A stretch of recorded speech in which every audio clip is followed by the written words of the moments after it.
করার জন্য, আবার কেউ যাচ্ছেন ইলেকট্রিশিয়ান হিসেবে, কেউ যাচ্ছেন আপনার হোটেল রিসোর্ট রেস্টুরেন্টের বিভিন্ন যে কাজগুলো আছে ওগুলো করার জন্য।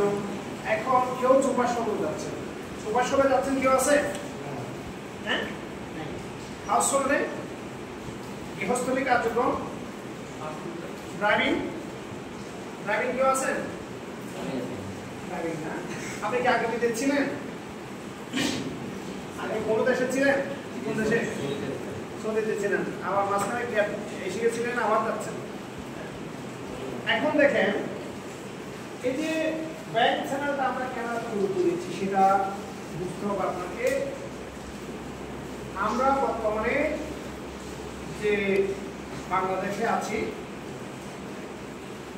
অনেক ডেভেলপ অর্থনীতি, অনেক ডেভেলপ ব্যাংকের চ্যানেল এবং অনেক ডেভেলপ ব্যাংকের কাজ, এবং আপনারা যে ইনকাম করছেন এবং বাংলাদেশের গভর্নমেন্টও চাচ্ছে বাংলাদেশের প্রান্তিক লেভেল থেকে শুরু করে হাই লেভেল পর্যন্ত প্রত্যেকটি মানুষের ব্যাংকের সাথে অ্যাটাচ করবে, অ্যাড করবে।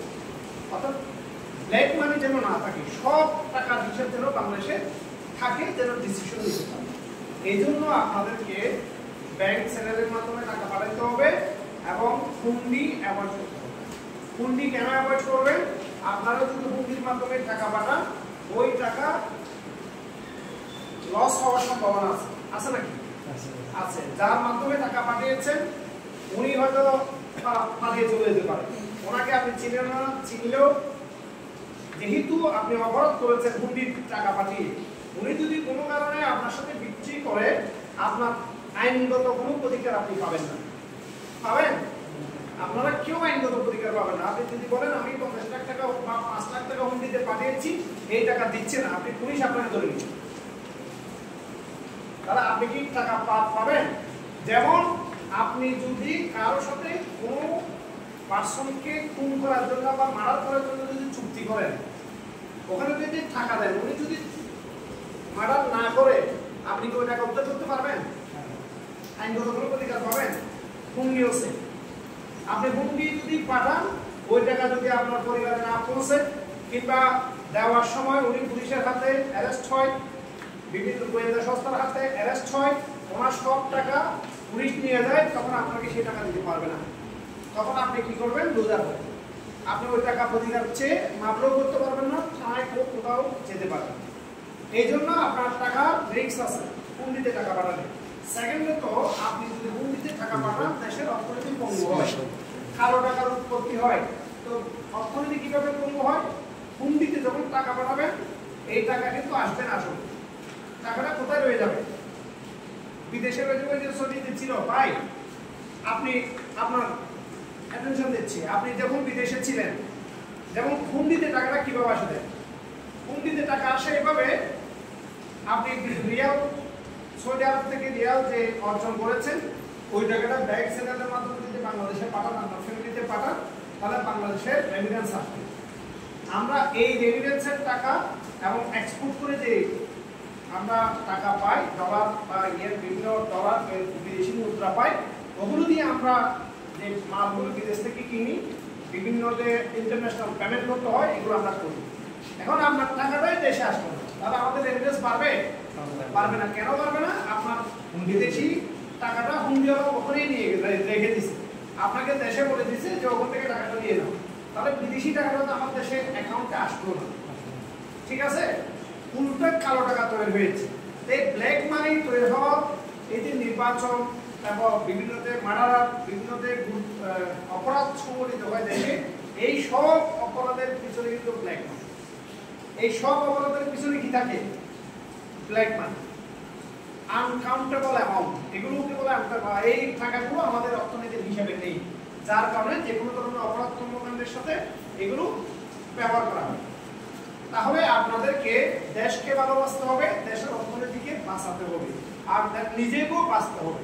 কেন নিজেকে বাঁচতে হবে? আপনি বিদেশ থেকে টাকা পাঠাচ্ছেন, ওই টাকা যদি প্রপার চ্যানেলে না পাঠান, আপনি যদি একটা জায়গা কিনতে চান, তাহলে আপনাকে জিজ্ঞেস করা হবে সোর্স অফ ফান্ড কি, যে 1 কোটি টাকা দিয়ে আপনি ফ্ল্যাট কিনবেন, এই টাকাটা কোথা থেকে আসছে?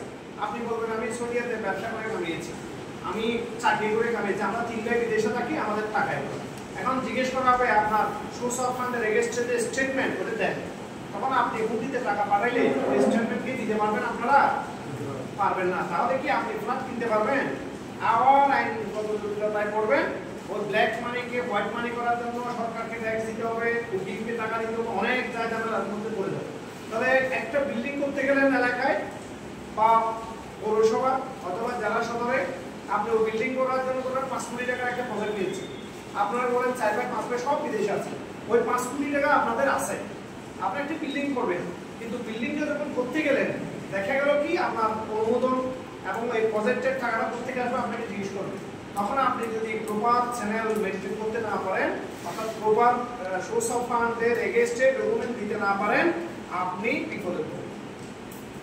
তাহলে আপনাদের সোর্স অফ ফান্ডের এগেইনস্টে যে ডকুমেন্টগুলো দরকার, এই ডকুমেন্টের ঠিক রাখার জন্য টাকা কিসে পাঠাইতে হবে? ব্যাংকে পাঠাইতে হবে। আর যদি হুন্ডিতে পাঠান, আপনি ওই যে একটা গাড়ি কিনতে যাবেন, ওখানে সোর্স অফ ফান্ডের এগেইনস্টে ডকুমেন্ট দিতে হবে। আপনি কোথেকে টাকাটা পাইছেন তখন আপনি দিতে পারবেন না। তখন দিতে না পারলে আপনি গাড়ি কিনতে পারবেন। 5টা ট্রাক কিনবেন, আপনি চিন্তা করছেন আমি ড্রাইভিং করছি, এখানে এসে 5টা ট্রাক কিনবো, এগুলো ভাড়া দিয়ে আমার জীবনটা চলে যাবে, আপনি কিনতে পারবেন না। ট্যাক্স হয়ে যেতে হবে আপনাকে, আপনাকে বলবে টাকা কোথেকে আসবে।